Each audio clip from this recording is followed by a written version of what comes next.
Hello buddies, இன்னைக்கு நாம் பார்க்க போகிறது ஸ்ரீ பூரி ஜெகநாத் டெம்பிள் தான். இந்த டெம்பிள் எங்கே அமைஞ்சிருக்குன்னா ஈசிஆரில் கானாத்தூரில் தான் இந்த கோயில் அமைஞ்சிருக்கு. இந்த கோயில் பார்க்கவே ரொம்ப அழகாக பசுமையாக இருக்கும். இங்கே இருக்க சிலை, அதாவது பூரி ஜெகநாத்ன்ற நாராயண கோயில் தான் இது. இங்கே இருக்க சிலை முழுமையாக இருக்காது. அதுக்கான ஒரு இன்ட்ரெஸ்டிங்கான தல வரலாறு இருக்குது. அதை நான் உங்ககிட்ட சொல்ல போகிறபடி தொடர்ந்து கேளுங்க. கிருஷ்ண அவதாரத்தின் முடிவில் வேடனால் அம்பு தாக்கப்பட்டு அவரோட உடல் மரக்கட்டையாக மாறிடுச்சு. அந்த மரக்கட்டை அவரோட இருப்பிடமான ஸ்ரீ வைகுண்டம் அடைஞ்சிச்சு. அப்போது அந்த நாட்டை ஆண்ட இந்திர துய்மான் கனவுல வந்த கிருஷ்ணர் மன்னருக்கு ஒரு கட்டளை இட்டார். கிருஷ்ண பகவான் சொன்னதை கேட்ட மன்னர் அதன்படியே கடலில் மிதந்த அந்த மரக்கட்டையை எடுத்து சிற்பி ஒருவரோட உதவியோட அதை சிலை செய்யணும்னு முடிவெடுத்தார் மன்னர். ஆனால் மன்னர் நினச்சதுக்கு எதிர்மறையாக அந்த சிற்பியால் அந்த சிலையை வடிக்க முடியலை.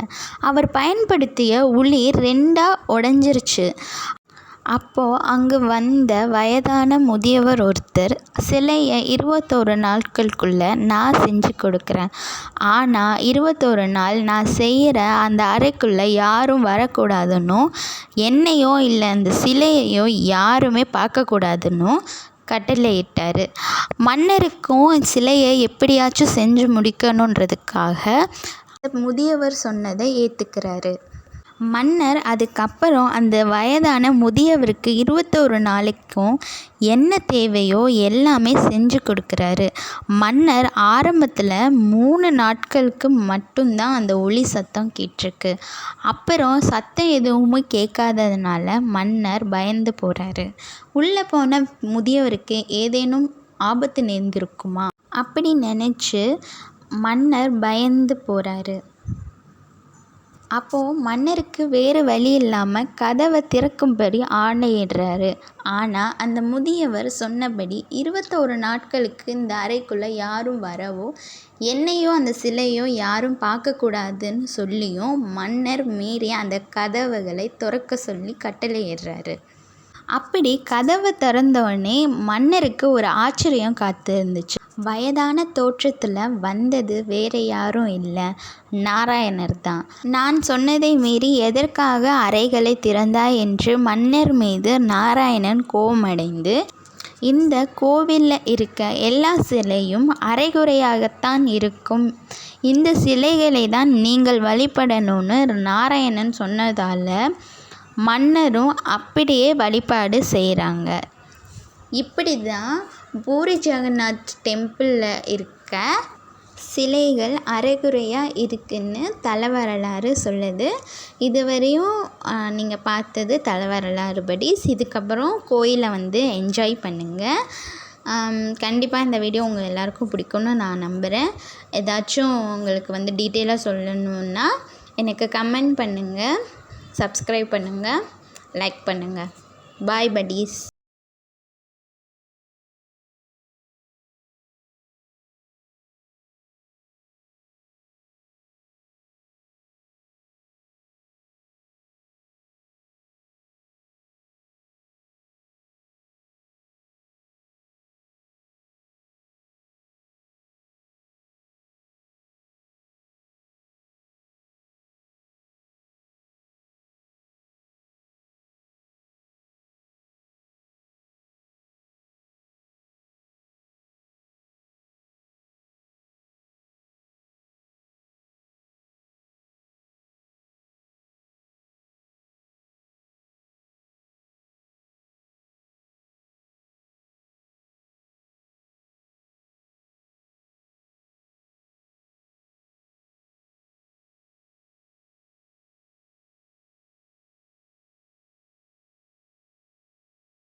ம். ஓகே, எல்லாரும் நீங்களும் வந்து நல்லபடியாக கும்பிடுங்க. பாய்.